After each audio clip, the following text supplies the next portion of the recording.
Okay, class, sorry for my absence, but we still need to sort of pick up where we left off before and talk about the effects of World War I in the United States, okay? Just a reminder, your test is going to be Friday in this class on this material on Chapter 6. And also a heads up, if you look at the board, you will see you have 6.5 reader's notes that are due for homework tonight. So just be aware of that, okay? So again, let's review real quick what we talked about yesterday. We talked about the United States in World War I, and now so we're going to look at the effects on the home front, sort of how it affected us back at home at the mainland. Okay, so our objectives for today, we are going to be describing the problems that Americans faced immediately after the war. We're going to analyze how these problems contributed to the Red Scare, and we're going to understand how the war changed America's role in world affairs, okay? So, our terms and people, important terms and people. Influenza is the flu virus, okay? You know that. We actually have an influenza crisis going on right now, where we've seen actually many people become sick, and actually a surprising number of people who have passed because of the influenza. So influenza just means the flu, okay? Inflation, that deals with raising prices. So we say, I'm sure you've heard that term before. We'll talk about that more specifically in economics, but you should just know that when you say, or when you're talking about inflation, that means that prices are rising in the market. The Red Scare is the widespread fear of radicals and communists, okay? And we're going to see that particularly become important during this time period, but we'll talk about that later on as well. The Palmer raids were a series of raids, arrests, and deportations of suspected radicals, most of whom never received a trial. Okay, so that is going to tie back into that Red Scare. That's kind of what prompted the Palmer raids. Remember yesterday we talked about Vladimir Lenin and Russia sort of coming into this communist power. So that's going to come back. We're going to see that in today's notes as well. All right, Nicola Sacco and Bartholomew Vanzetti. Those are two really important names that tie into this communism and Red Scare. They were Italian anarchists who were convicted and executed for murder despite scarce evidence against them, okay? Guys, so anarchists are people who do not believe in government. So they were Italians who didn't necessarily believe in having a strong federal government or a central government in any way. And they were convicted of murder and executed or killed despite having scarce or very little evidence against them. And we're going to explore that later on in some more slides. We also see Warren G. Harding. Okay, Warren G. Harding, he was the elected president in 1920, who was elected by promising Americans a return to normalcy. Okay, and even back then when they created that slogan, they were like, what in the world is normalcy, right? Even then it was kind of weird to even say. But return to normalcy, we're going to see exactly what that means throughout the slides, and what Harding exactly, sort of what he campaigned on. Creditor nation, that is a nation that lends more money than it borrows, okay? So it lends out more money than it actually borrows from people, okay? Okay, so what political, economic, and social effects did World War I have on the United States? We see the Treaty of Versailles produced a very unstable peace. Remember Woodrow Wilson, his 14 points. One of those was the League of Nations. That was, he really championed for it. The Senate didn't want it. Instead, we saw the Treaty of Versailles, the breakdown of the Ottoman Empire, all those things from yesterday, okay? But the treaty's harsh terms left Germany with a strong desire for revenge, while Soviet Russia threatened revolution throughout the industrial world. Now remember, one of the words that kept coming up in our discussions yesterday were reparations. And if you'll remember, reparations are those repayments for the war effort, right? Particularly Great Britain, France, as well. They were really concerned with making Russia pay for all of those expenses of the war.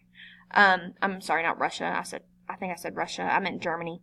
Either way, they wanted reparations. They wanted to be paid back for all that money that they had spent in the war. And so that huge debt and burden that paying those reparations put on Germany left them very spiteful, wanting revenge on the Allied powers. And like I warned you yesterday, you're going to sort of see how that sort of rolls into World War II, but we'll get to that later on. In the United States, the horrors of the war and the fear of radicals led people to question the nation's role in the world. People in America were very concerned about where they stood in the world, what normal life was going to be like, if world wars were going to happen frequently, if this was going to be something that they were going to be looking to every few years. How are we going to move on from this? Are we going to move on from this? What are we going to see? And we're going to see that play out. The transition to peace was made more difficult by a deadly influenza pandemic that began in 1918, okay? So again, influenza is the flu, and a pandemic is just like a widespread mass illness crisis. So we see that the influenza pandemic began in 1918. If you look at the chart, most of the virus's victims in the United States died between mid-September and early December in 1918. So that's just a few short months that they had so many deaths, particularly in the Northeast of the United States.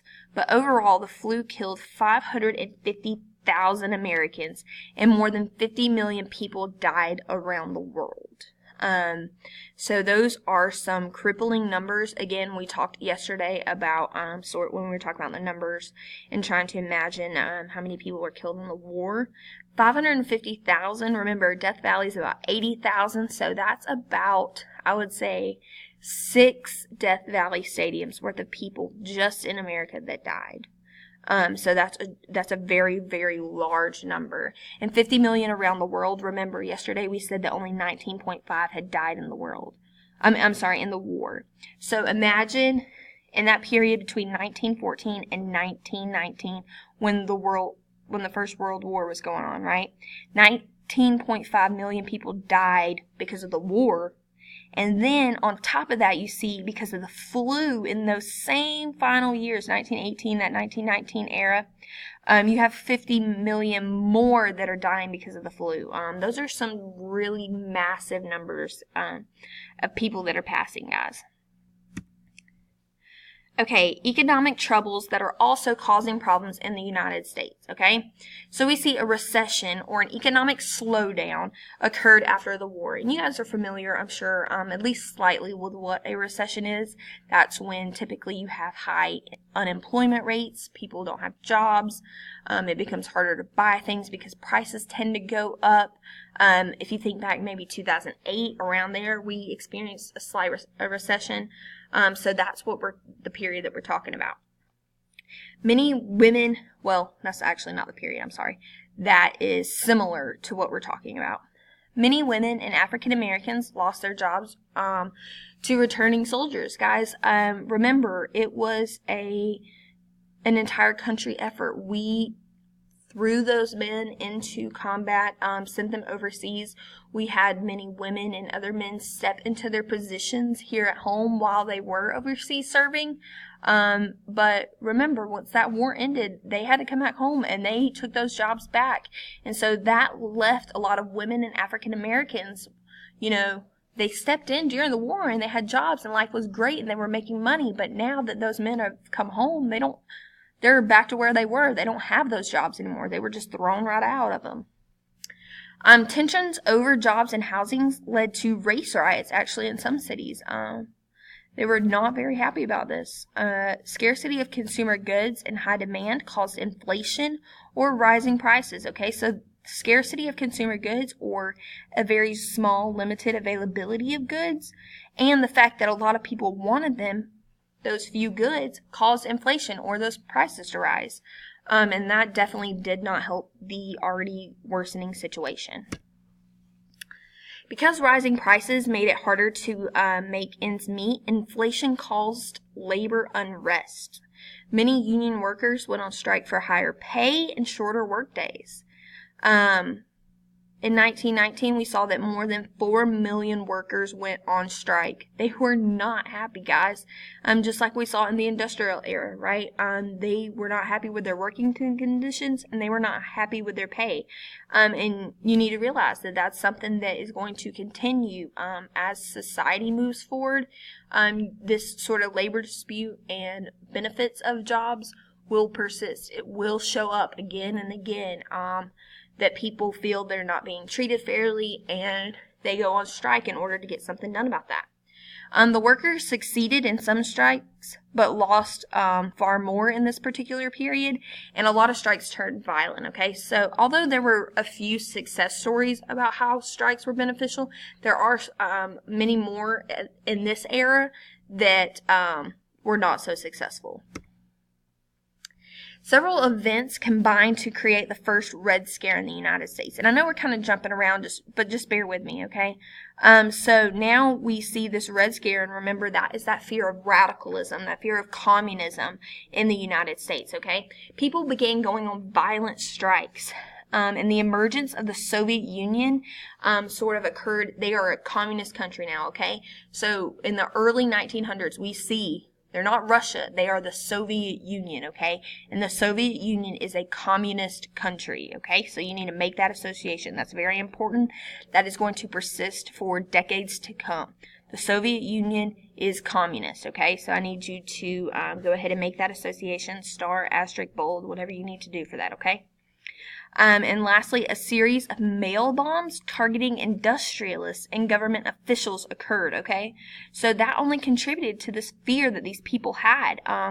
These mail bombs that literally are exactly what they sound like. You'd open your mailbox and terrible things would happen to industrialists and these government officials that were targeted.